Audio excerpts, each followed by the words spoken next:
கடாயிலையோ பேன்லேயோ தேவையான அளவுக்கு எண்ணெய் விட்டோம். அதில் லைட்டாக இஞ்சி பூண்டு பேஸ்ட் போட்டுட்டு பிரிஞ்சி இலை, பட்டை, கிராம்பு, அன்னாசிப்பூ, ஏலக்காய் இது எல்லாத்தையுமே போட்டோம். நல்லா நறுக்கிய வெங்காயம், நறுக்கிய தக்காளி, அதுக்கப்புறம் நல்லா நறுக்கிய பச்சை மிளகா இது எல்லாத்தையுமே போட்டு நல்லா குக் ஆனதுக்கப்புறம் நல்லா தண்ணி ஊற்றி ஃபைன் பேஸ்ட்டை அரைச்சிக்கணும்.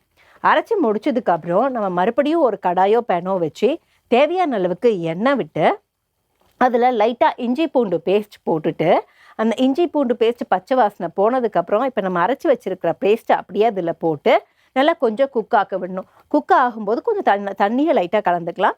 தண்ணி ஆட் பண்ணதுக்கப்புறம் ஒரு திக் கன்சிஸ்டன்சிக்கு வரும்போது மிளகாய்த்தூள், amchur powder, chaat masala, garam masala and chana masala powder இது எல்லாத்தையும் ஆட் பண்ணி உப்பையும் சரி பார்த்துட்டு நல்லா குக் பண்ணிட்டு இருக்கும்போது கொண்டக்கடலையை நம்ம ஒரு அரை மணி நேரம்லேருந்து 1 மணி நேரம் ஊற வச்சு அதையுமே ஆட் பண்ணிவிட்டு சிம்மில் வச்சு அது ஒரு திக் கன்சிஸ்டன்சி வர வரைக்கும் குக் பண்ணணும்.